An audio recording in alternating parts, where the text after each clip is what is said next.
गृहस्थ धर्म में जैसे है या जिनके पास बहुत अर्थव्यवस्था है, उनको चाहिए कि गौ सेवा से बहुत जल्दी शरीर पवित्र होता है, हृदय भी पवित्र होता है और गोविंद भी प्रसन्न होते हैं। यदि गावः प्रदक्षिणेर कार्या वंदनीया ही नित्यशः मंगलायतनम दिव्याः सृष्टास्त्वेता स्वयंभुवा। यदि गाय घर में पाली जाए या गौशाला खोली जाए और गौओं की सेवा की जाए, जिनके पास अर्थ है, भाव है, भगवान स्वयं श्री कृष्णचंद्र जी ने गौ सेवा स्वीकार की, गौवें चराई। गौओं की परिक्रमा करने से, जैसे आप प्रभु के बिहारी जी के मंदिर की 4 परिक्रमा करें तो जो फल आपको मिलेगा वही गाय की 4 परिक्रमा कर लें तो आपको प्राप्त हो जाएगा। गौ की प्रदक्षिणा से, गावः प्रदक्षिणी कार्या वंदनीया ही नित्यशः, जो रोज गाय को प्रणाम करता है और गाय की प्रदक्षिणा करता है तो भगवत प्रदक्षिणा का उसे फल प्राप्त होता है।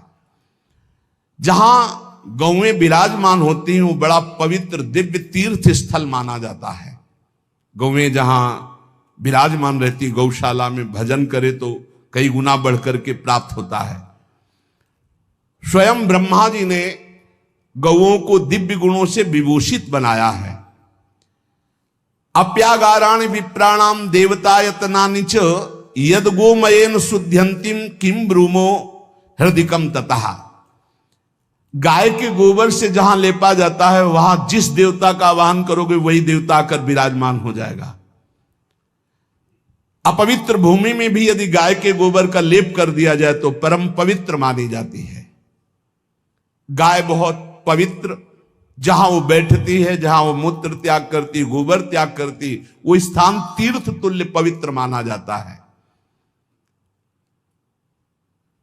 भगवान जब गाय के पीछे पीछे चलते तो गोरज उड़कर उनके मस्तक पर विराजमान होती, उनके मुखार बिंद पर विराजमान होती। बाल गोविंद के अनिष्टों को दूर करने के लिए गाय के पूंछ को उनके ऊपर से झाड़ा देती थी मैया।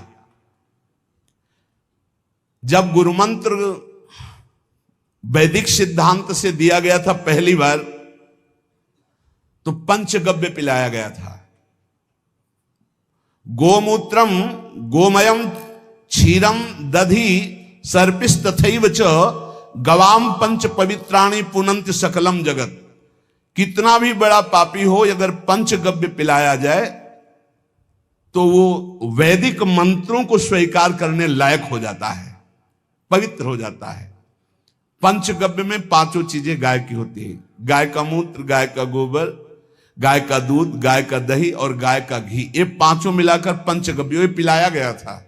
पहली बार जब वैदिक मंत्र दिया गया था तो पंचगव्य बनवाया था गुरुदेव भगवान ने संन्यास, और वो पिलाया था। ये पंचगव्य पिलाने से अपवित्रता का नाश होकर पवित्रता का संचार होता है। इसलिए धन्य है उनका जीवन जो गौ सेवा परायण है भगवत भाव से। गाय में साक्षात भगवान का भाव रखकर गौ सेवा करते हैं। त्रिषिता गौर गृहे बद्धा गेहे कन्या रजस्वला देवशास्त्र सन्निर्माल्य हंति पुण्यम पुराकृतम। यदि घर में गाय बंधी है और भूखी है और प्यासी है तो तुम्हारे सारे पुण्य नष्ट हो जाएंगे। अगर घर में रजस्वला कन्या बहुत काल तक है और उसका विवाह आप नहीं कर रहे हैं तो आपके सारे सुकृत नष्ट हो जाएंगे।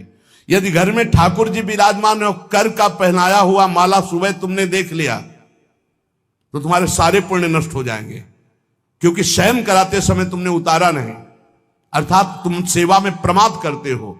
तो देवतास्त्र सन्निर्माल्य हंति पुण्यम पुराकृतम। जैसे सुबह श्रृंगार किया तो रात्रि के शयन के समय वो हटा लेने चाहिए माले। जब हम शयन कराते हैं तो भले पुष्प शैया पे शयन कराएं पर माला नहीं धारण कराएं। श्रृंगार का माला अगर दूसरे दिन दर्शन किए क्यों पहने ठाकुर जी तो तुम्हारे सुकृत नष्ट हो जाएंगे। गाय बंदी हो घर में, वो प्यासी है और भूखी है, तुम्हारे सुकृत नष्ट हो जाएंगे। तृषिता गौर गृहे बद्धा, क्योंकि तुम्हारे पास है, सेवा करना चाहिए। यो वै गाम प्रतिसिद्धेन तो चरंतिम च स्वतरणम नरहा तस्य पूर्वे च पितरा कंपनते पतनोन्मुखा। यदि गाय हरी हरी घास चर रही कहीं और तुमने डंडा ऊपर प्रहार किया और लाठी मारी तो तुम्हारे पितर खोपड़ी के बल नरक जाने के लिए तैयार हो गए, ये लिखा है।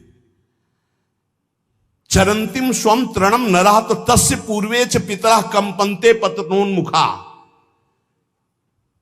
इसीलिए क्या भारत से कहीं किसी की तुलना हो सकती है, जहां गौ को माता की पदवी दी गई, जहां गौ को हम आराध्य देव के रूप में मानते हैं, आराधना करते हैं। गौ रक्षा, गौ सेवा, ये बहुत बड़ा इसमें छुपा हुआ है। स्वयं भगवान अवतरित होकर गौ जब गाय के रूप में पृथ्वी रमाती तो भगवान का अवतार हुआ है। बड़ा विचित्र समय आता चला जा रहा है कि अब आधुनिक यंत्रों की ऐसी सेवाएं हो गई बड़ी बड़ी कि अब ना बैल की जरूरत है, और ऐसे दूध की महंगाई बन गई कि अब देसी गाय 2 लीटर 3 लीटर 4 लीटर, और ऐसी ऐसी कि 20-20 25-25 लीटर दे तो कौन देसी गाय को। तो गौओं का सेवा का भावना शास्त्र आज्ञा करता है कि जो प्रतिदिन अग्रग्रासे परोभावा कर्तव्यो भक्ति तोन्वहम अकृत्वा स्वयं आहारम कुर्वम नापनोति दुर्गतिम। जे ही तुम्हारे गृहस्थ में घरों में पहले होता था, अब तो भगवान जाने, जे ही पहली रोटी तवा में गई तो वो निकाल करके पक्की रखी जाती थी गौग्रास के लिए, पहला रसोई में। तो इसमें लिखा प्रतिदिन स्वभोजनम, पहले स्वयं भोजन न करके गाय के लिए ग्रास निकालना चाहिए। तो जिनके पास अर्थव्यवस्था जो गृहस्थ धर्म में है या जिनके पास अर्थ है, कुछ रोज 1 रुपया निकालो। हम कह रहे रोज निकालो तो महीने में 30 रुपया होते, 30 रुपया में एक गाय को हरी घास तो एक टाइम पवा ही सकते हो ना, बहुत नहीं है तो 1-1 रुपया निकाल के अगर एक गाय को चारा दोगे तो एक बार का भोजन तो हो ही सकता है। 30 रुपया में हरी घास जाकर के उसके दावा एक बार तो पवा दोगे ना। अग्रग्रासे परोभावा कर्तव्य भक्ति तोन, हम भक्ति पूर्वक गाय को 1 ग्रास भोजन में 1 रोटी तो निकालना चाहिए गाय के लिए, ऐसा शास्त्र आज्ञा कहता है। जो ऐसा करता है तो अकृत्वा स्वयमाहारम कुर्वन् नाप्नोति दुर्गतिम, अपने आहार से 1 रोटी निकालकर गाय को देता है और स्वयं 3 रोटी भले पाले 1 रोटी गाय को दे दी तो बोले उसकी दुर्गति नहीं होगी, अर्थात उसके अंदर भाव बढ़ता चला जाएगा वो भगवान की भक्ति में। और तेनाग्नयो हुता सम्यक पितरश्चापि तर्पिताः देवास्त पूजितास्तेन यो ददाति गवान्हिकम। जो प्रतिदिन गौग्रास निकालता है, अर्पित करता है, तो उसको अग्निहोत्र करने का फल मिलता है, उसके पितरों को तृप्ति मिलती है और समस्त देवताओं के पूजन का फल मिल जाता है जो गौग्रास निकालता है। यो वै ताड्यते यष्ट्याधेनुम मर्त्यो विमूढ़धि।